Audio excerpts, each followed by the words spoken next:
The starship Prometheus moved through the empty darkness of space. Captain Ji-woo Park stood tall on the bridge, her eyes fixed on the strange object floating ahead. It was unlike anything humans had ever seen before. "What do you think it is?" asked Navigator Sunho, his voice quiet with wonder. Ji-woo shook her head. "I don't know, but we're going to find out." The object was massive, a black structure shaped like a perfect rectangle with glowing blue lines running across its surface. It hung motionless between two bright stars, as if waiting for something. Earth had sent the Prometheus to explore beyond the solar system 5 years ago. The crew of 30 had visited 12 star systems, but they had never found signs of intelligent life, until now. "Sensors detect no energy readings," reported Officer Mina from her station. Her fingers moved quickly over the control panel. "The structure appears dormant." Ji-woo nodded slowly. "Prepare a team. We need to see this thing up close." 3 hours later, Ji-woo led a team of 6 toward the strange object in a small shuttle. Engineer Do-hyun checked his equipment nervously. "Don't worry," said Science Officer Tai-ho with a smile. "This is why we came out here. To find something new." The shuttle landed on the smooth surface of the structure. When they stepped out in their spacesuits, the team felt small next to the massive object.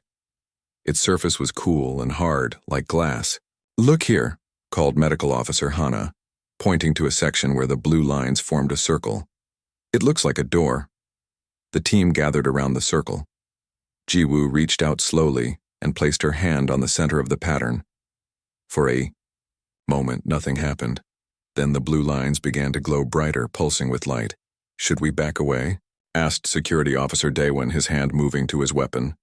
Before Ji-woo could answer, the circle slid open silently, revealing a dark passage leading inside the structure. "We came to explore," Ji-woo said firmly. "Let's go." The interior was vast and cold. Their lights showed a long hallway with high ceilings, the walls covered in more glowing patterns. The team moved forward carefully, recording everything they saw. "These patterns might be a language," said Tai-ho, studying the walls. "Or maybe a form of art." They reached a large room at the center of the structure. In the middle stood a tall pillar covered in the same blue lines. The lines seemed to move slightly as if alive. "Amazing," whispered Hana. "This technology must be thousands of years ahead of ours." Ji-woo approached the pillar slowly. Something about it pulled at her, like it was calling to her. When she was a few steps away, the blue line suddenly grew brighter, flooding the room with light. "Captain," shouted Daewon, "step back." But Ji-woo couldn't move. She felt frozen in place as the light grew stronger. Then she heard a voice, not with her ears, but inside her mind. "Who disturbs the beacon?" The voice was deep and ancient, filled with power that made Ji-woo's whole body shake. She tried to answer, but no words came out. Humans. So young. So curious. Suddenly the pillar split open, revealing a small, floating object shaped like a star. It glowed with intense blue light. "What is that?" asked Do-hyun, his voice shaking. Before anyone could move, the star-shaped object shot upward, passing through the ceiling as if it wasn't there. The team rushed back outside and watched as the object rose higher and higher, then released a powerful beam of light that stretched far into space. "What did we just do?" asked Mina, her face pale behind her helmet. Ji-woo didn't answer. She felt cold fear growing inside her. The beam of light continued for several minutes, then stopped. The star-shaped object returned, floating down to hover in front of Ji-woo. "The signal has been sent. The sleeper will awaken." With those words, the object dropped into Ji-woo's hands. It was cool to the touch and surprisingly light. "We need to get back to the ship," said Ji-woo, clutching the strange artifact. "Now." As they flew back to the Prometheus, the structure behind them began to change. The blue lines faded, and the entire object started to break apart, dissolving into dust. "What was that thing?" asked Tai-ho, staring at the artifact in Ji-woo's hands. "I don't know," she answered. "But I think we just woke something up, something big." As the Prometheus prepared to return to Earth, None of the crew noticed the small changes beginning to happen around them. Their dreams filled with strange visions of an endless void. The ship's computers showed brief errors that fixed themselves, and far away in the dark space between galaxies, something ancient and powerful stirred for the first time in millions of years. 6 months passed since the Prometheus returned to Earth. The strange artifact they brought back sat in a secure lab at the Global Space Agency headquarters. Scientists worked day and night to understand it, but the star-shaped object revealed few secrets. Captain Jiwoo Park stood at the window of her apartment, looking at the night sky. She hadn't slept well since the mission. Strange dreams haunted her, visions of vast darkness and something moving through it, coming closer each night. Her comm unit buzzed. "Captain Park, please report to headquarters immediately," said Director Minho's voice. "Something has happened." When Jiwoo arrived, she found the building filled with activity. Guards stood at every door, and important officials rushed through, the halls with worried faces. "What's going on?" she asked when she found Taiho in the main conference room. "They're here," he said, his voice low. "Aliens. Real aliens." Before Jiwoo could respond, Director Minho entered with several government officials and 3 strange beings. Jiwoo's breath caught in her throat. The aliens stood on 2 legs but looked nothing like humans. Their skin shimmered with colors that shifted like oil on water, and they had 4 arms and large dark eyes. "Captain Park," said Director Minho, "these are representatives from what they call the Galactic Confederation. They've come with an urgent message." One of the aliens stepped forward and touched a device on its wrist. A holographic image appeared. Above the conference table, a perfect copy of the structure Jiwoo's team had discovered. "You have made a terrible mistake," said the alien in perfect, though oddly flat English. "This beacon was not meant to be activated." "What is it?" asked Jiwoo. "What did we do?" The alien's colors darkened. "You have awakened the void entity, a being that has destroyed countless civilizations. We have hidden from it for thousands of years." The room fell silent. Then Defense Minister Gina spoke up. "What exactly is this void entity?" The alien touched its device again. The hologram changed to show something massive moving through space, something that seemed to swallow light itself. It wasn't a ship or a planet, but something alive and aware. "It is ancient," explained the alien. "It existed before our oldest records. It moves through the universe, consuming all advanced life it finds." "Why didn't you warn us about the beacon?" demanded Director Minho. "We did not know you existed until you activated it," replied the alien. "Your species is young. You have only recently developed space travel. We did not expect you to find a beacon, much less activate one." "What happens now?" asked Jiwoo quietly. "The entity comes," said the alien simply. "It has awakened and sensed your world. It will arrive within months." The room erupted with questions and fearful voices. The aliens watched with what seemed like surprise at the human reaction. "Is there a way to fight it?" asked Gina. "To defend ourselves?" The aliens looked at each other, their colors shifting rapidly. "Fight? No species has successfully fought the entity. When it appears, we hide or flee. That is how we survive." "That's not an option for us," said Jiwoo firmly. "We can't evacuate 8 billion people. Then you will perish," said the alien with what sounded like genuine sadness. "We came to warn you because it was right to do so. But there is no hope." Gina stood up straight. "There's always hope. If this thing is coming, we need to know everything about it. How it thinks, how it moves, what it wants." The alien's colors pulsed with surprise. "You would try to understand the entity? It is beyond understanding.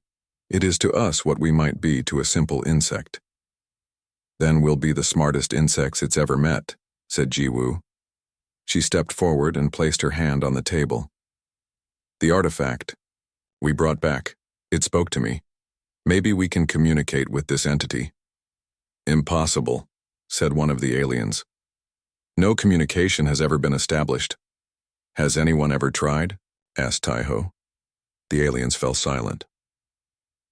Later that night, as emergency meetings continued across the world, Jiwoo stood in the lab looking at the star-shaped artifact. It glowed faintly, pulsing like a heartbeat. "You connected us to something," she whispered to it. "Maybe you can help us talk to it too." As if in response, the artifact glowed brighter for a moment, and somewhere in Jiwoo's mind she felt something vast and alien touch her thoughts. Across Earth, others felt it too. People woke from sleep with strange knowledge in their minds. Children drew pictures of darkness filled with stars. Scientists found their equipment showing impossible readings. The void entity was reaching out, touching human minds across space. And unlike the frightened species of the Confederation, humans were reaching back. The small ship emissary floated at the edge of the solar system. Captain Jiwoo Park looked out at the stars through the main viewport. Somewhere out there, the void entity was coming closer each day. "Sensors are active, Captain," reported Navigator Junho from his station.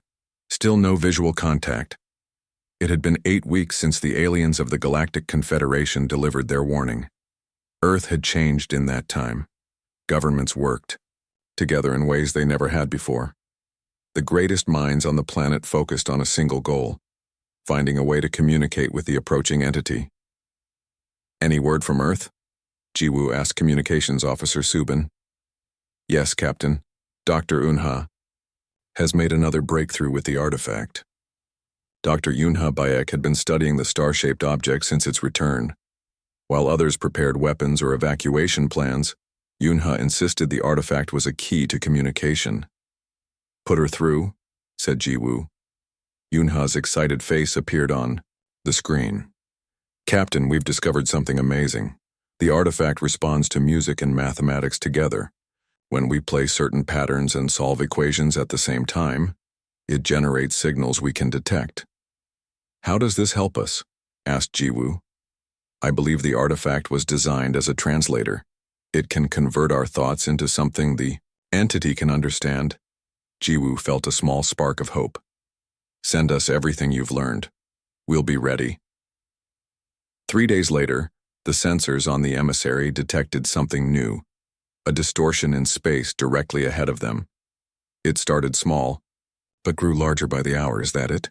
asked Security Officer Daewon, his voice tight with tension. Science Officer Taeho studied his readings carefully. "Yes, but it's strange. It's not moving through space like a ship. It's more like space itself is moving around it." The crew watched as the distortion grew. Soon they could see it with their own eyes, a vast darkness approaching, like a hole in the universe. Around its edges, light bent and twisted in impossible ways. "It's beautiful," whispered Medical Officer Hana, "and terrifying." As the entity drew closer, strange things began happening on the ship. The lights flickered, equipment turned on and off by itself, and the dreams became stronger. Visions of stars being born and dying, of time stretching across billions of years, of loneliness so deep it hurt. "It's trying to understand us," said Yunha over the comm. She had insisted on joining the mission at the last minute, bringing the artifact with her, and I think it's trying to help us understand it. The alien representatives of the Confederation had been shocked by humanity's plan. They had begged Earth's leaders to run and hide instead. "No species has ever approached the entity willingly," their ambassador had said. "Then maybe that's been the problem all along," Jiwoo had replied. Now, as the entity loomed before them, filling the viewport with its impossible darkness, Jiwoo wondered if they had made a terrible mistake. "All systems ready," reported Engineer Do-yun. "The modified communication array is online." Yunha placed the artifact in a special chamber they had built. It began to glow brighter than ever before, pulsing in time with a strange, deep sound that seemed to come from the entity itself. "Begin the sequence," ordered Jiwoo. The ship's computers started playing the mathematical music patterns Yuna had discovered. At the same time, the crew focused their thoughts as they had practiced. Images of Earth, of human life, of peace and communication. For several long minutes, nothing happened. Then the artifact's glow spread throughout the ship, bathing everything in blue light. And suddenly, Every crew member felt a presence in their mind, vast and ancient, curious and confused. You seek contact. Why? The words formed in their thoughts not as sounds but as pure meaning. Because we want to understand, Jiwoo answered out loud, knowing the entity could sense her thoughts. And we want to be understood. Others flee. You approach. Different. Yes, said Jiwoo. We are different. We believe we can find a way to exist together. The entity was silent for a moment. Then the ship shuddered as something passed through it. Not a physical force, but a wave of awareness. The crew felt their memories being gently examined, their thoughts and feelings carefully studied. Fascinating creatures. So brief, so bright. Suddenly the ship's alarms blared. "Captain!" shouted Daewon. "Multiple ships approaching at high speed." On the screens they could see Confederation warships moving toward them, weapons charged. "No," gasped Jiwoo. "They'll ruin everything." Before they could send a message, the Confederation ships opened fire. Not at the emissary, but at the entity itself. The energy beams disappeared into the darkness with no visible effect. For a moment, nothing happened. Then the entity's presence in their minds changed from curious to something else, something angry and defensive. Threat detected. Defense necessary. The space around them began to warp and twist as the entity prepared to respond. The confrontation, Sarah's heart pounded as she stood outside Mark's office. After weeks of gathering evidence about the missing funds, today was finally the day of confrontation. She clutched her folder of documents tightly, took a deep breath, and knocked on the door.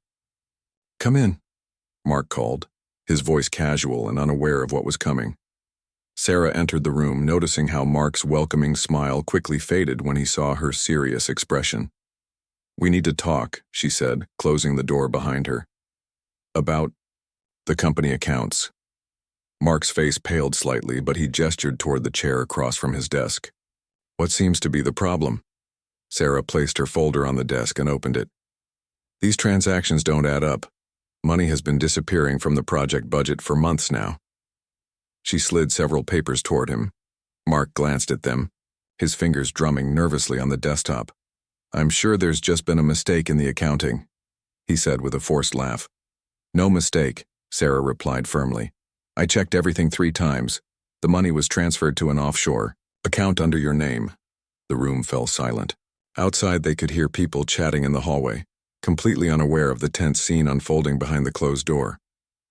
Mark stood up suddenly, walking to the window. "You don't understand the pressure I've been under," he said quietly. "The gambling debts, the threats, and I was going to pay it all back." "That doesn't make it right," Sarah said.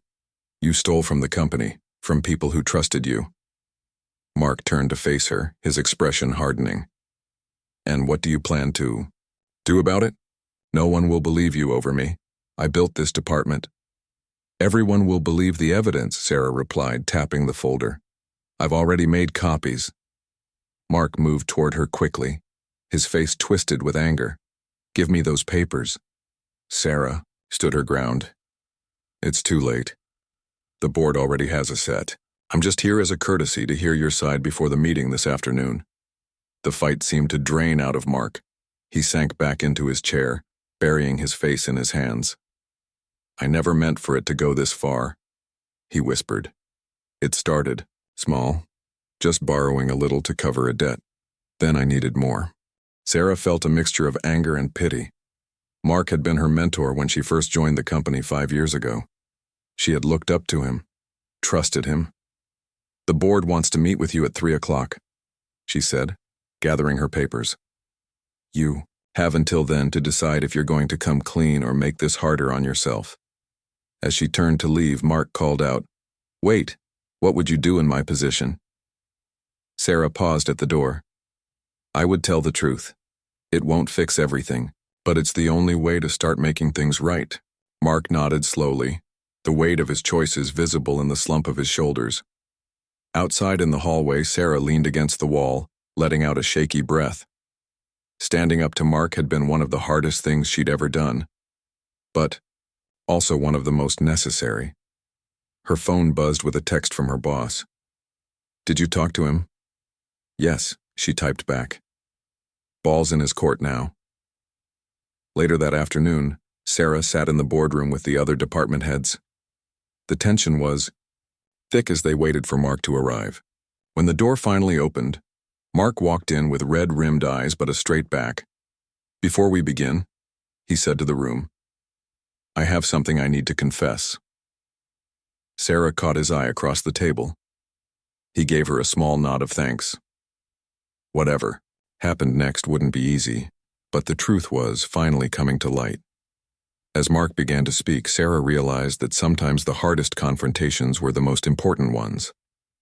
In exposing the truth, she hadn't just protected the company, she had also given Mark the chance to face his mistakes and perhaps find a way to make amends. 6 months after the confrontation, Sarah walked through the doors of New Horizons, a small business consulting firm operating out of a converted warehouse. Sunlight streamed through the large windows, lighting up the open workspace where several people typed at computers or talked in small groups. Sarah spotted Mark at the far end of the room, helping a young woman with something on her laptop. It still felt strange seeing him here instead of in his old corner office at the company. After the board meeting where Mark confessed everything, he had faced the consequences of his actions. He lost his job and had to pay back all the money he had taken. He even spent 2 weeks in jail before being released on probation. The gambling addiction that had driven him to steal was now something he fought daily, attending support meetings 3 times a week. "Sarah, right on time," Mark called out when he noticed her. He looked different now, thinner, with a short beard and casual clothes instead of his once trademark suits. But his eyes were clearer than they had been in years. "The client will be here in 20 minutes, Sarah said, setting her bag down at an empty desk. "I brought the proposal for you to review." After everything that happened, most people were surprised when Sarah quit her job 4 months ago to start this business with Mark. Even Mark himself had been shocked when she proposed the idea. "Why would you want to work with me after what I did?" he had asked during one of her visits to check on him. "Because you're still one of the best business minds I know," she had answered honestly. "And because everyone deserves a second chance if they're truly sorry and working to be better." Their partnership was unusual, but it worked. Mark's experience, combined with Sarah's integrity, made them a strong team. They helped small businesses fix their finances and grow, with a special focus on ethical business practices. The irony wasn't lost on either of them. "Look at these profit projections," Mark said now, pointing to the document Sarah had handed him. "If they follow our plan, they could double their revenue by next year." Sarah nodded, looking over his shoulder. "And no corners cut. That's the best part." A comfortable silence fell between them as they reviewed the proposal together. The partnership hadn't been easy at first. Trust had to be rebuilt slowly, brick by brick. Sarah had set up strict financial controls. All company money required. Both their signatures and all accounts were reviewed by an outside accountant monthly. But beyond the practical safeguards, something deeper had developed. A friendship based on honesty and redemption. "Sometimes I still can't believe you gave me this chance," Mark said quietly, as if reading her thoughts. "The board might have fired you, but that doesn't mean your whole life had to be over," Sarah replied. "What you did was wrong, but that doesn't make you a bad person forever."